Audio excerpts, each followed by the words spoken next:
ನಮಸ್ಕಾರ. ದಿನಕ್ಕೊಂದು ಒಳ್ಳೆ ಯೋಚನೆಯನ್ನು ಕೊಡುವಂಥ ಒಂದೊಳ್ಳೆ ಮಾತಿಗೆ ಆತ್ಮೀಯವಾದ ಸ್ವಾಗತ.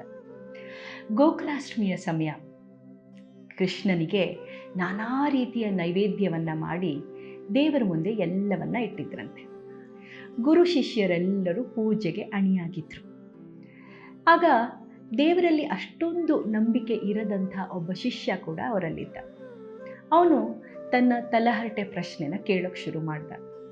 ಗುರುಗಳೇ, ನಾವು ಎಷ್ಟೊಂದು ರೀತಿಯ ನೈವೇದ್ಯವನ್ನು ಮಾಡಿ ದೇವರ ಮುಂದೆ ಇಡ್ತೇವೆ, ಆದರೆ ದೇವರು ಏನನ್ನೂ ತಿನ್ನೋದಿಲ್ವಲ್ಲ, ಎಲ್ಲ ಹಾಗೇ ಇರುತ್ತಲ್ಲ, ಮತ್ತು ಇಷ್ಟೊಂದು ಬಗೆಯ ನೈವೇದ್ಯವನ್ನು ಮಾಡಿ ನಾವು ಯಾಕೆ ದೇವರ ಮುಂದೆ ಇಡಬೇಕು ಅಂತ ಶಿಷ್ಯ ಕೇಳಿದ್ನಂತೆ. ಇದೇ ರೀತಿಯ ಪ್ರಶ್ನೆನ ಅನೇಕ ಮನೆಗಳಲ್ಲಿ ಮಕ್ಕಳು ಕೂಡ ಕೇಳ್ತಾರೆ ಅಥವಾ ದೊಡ್ಡವರು ಕೂಡ ಕೇಳೋದನ್ನು ನಾವು ನೋಡಿರ್ಬೋದು. ನಮಗೂ ಕೂಡ ಈ ಪ್ರಶ್ನೆ ಮನಸ್ಸಿನಲ್ಲಿ ಅನೇಕ ಬಾರಿ ಮೂಡುತ್ತೆ. ದೇವರು ನೈವೇದ್ಯವನ್ನು ಬಂದು ಸ್ವೀಕರಿಸ್ತಾನ? ಹಾಗಾದರೆ ದೇವರಿಗೆ ಯಾಕೆ ನೈವೇದ್ಯವನ್ನು ಮಾಡಿಡಬೇಕು ಅಂತ.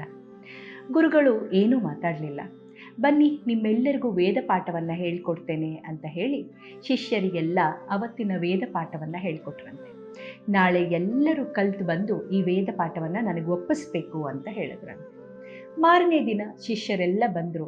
ನಿನ್ನೆ ಕಲಿತಂಥ ವೇದ ಪಾಠ ನನಗೆ ಒಪ್ಪಿಸಿ ನೋಡೋಣ ಅಂತ ಹೇಳಿದಾಗ ಎಲ್ಲರೂ ಅದನ್ನು ಚೆನ್ನಾಗಿ ಕಂಠಪಾಠ ಮಾಡಿ ಗುರುಗಳ ಮುಂದೆ ಒಪ್ಪಿಸಿದ್ರಂತೆ. ಗುರುಗಳಿಗೆ ಬಹಳ ಸಂತೋಷ ಆಯಿತು. ನೀವು ಎಲ್ಲರೂ ಕೂಡ ನಾನು ಹೇಳ್ಕೊಟ್ಟಂಥ ವೇದ ಪಾಠವನ್ನು ಚೆನ್ನಾಗಿ ಕಲಿತು ಒಪ್ಪಿಸಿದ್ದೀರಾ, ಆ ವೇದ ಪಾಠ ಇರುವಂಥ ಪುಸ್ತಕದ ಭಾಗವನ್ನು ತೆಗೀರಿ ಅಂದ್ರಂತೆ. ಎಲ್ಲರೂ ಪುಸ್ತಕ ತೆಗೆದ್ರು.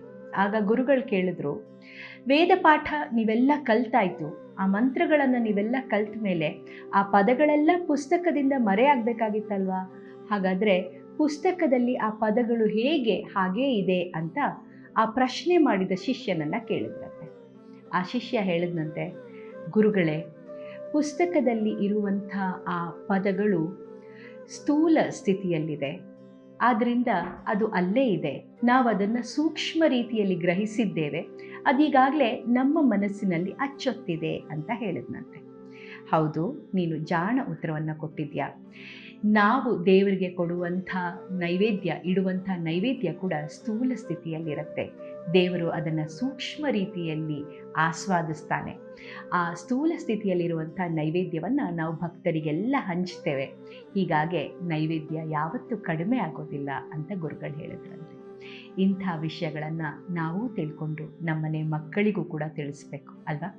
ದೇವರಿಗೆ ಮಾಡಿಡುವಂಥ ನೈವೇದ್ಯವನ್ನು ದೇವರು ಸೂಕ್ಷ್ಮ ಸ್ಥಿತಿಯಲ್ಲಿ ಸ್ವೀಕರಿಸಿ ನಮ್ಮನ್ನು ಆಶೀರ್ವದಿಸ್ತಾನೆ. ಆ ಭಾವ, ಆ ಭಕ್ತಿಗೆ ದೇವರು ಆಶೀರ್ವದಿಸ್ತಾನೆ. ಇದು ನಮಗೆ ಗೊತ್ತಿದ್ದಾಗ ದೇವರ ಬಗ್ಗೆ ಇರುವಂಥ ನಮ್ಮ ಭಕ್ತಿ ಇಮ್ಮಡಿಯಾಗತ್ತೆ. ಈ ಮಾತುಗಳು ನಮ್ಮೆಲ್ಲರಿಗೂ ಗೊತ್ತಿರಲಿ ಅಂತ ಹೇಳ್ತಾ ಇವತ್ತಿನ ಒಂದೊಳ್ಳೆ ಮಾತನ್ನು ಮುಗಿಸ್ತಾ ಇದ್ದೇನೆ. ಮತ್ತೆ ಸಿಗ್ತೇನೆ ವಿಶ್ವವಾಣಿ ಸ್ಪೆಷಲ್ ಯೂಟ್ಯೂಬ್ ಚಾನೆಲ್ನಲ್ಲಿ ಮತ್ತಷ್ಟು ಒಂದೊಳ್ಳೆ ಮಾತಿನ ಕಥೆಗಳೊಂದಿಗೆ. ನಾನು ರೂಪಾ ಗುರುರಾಜ್.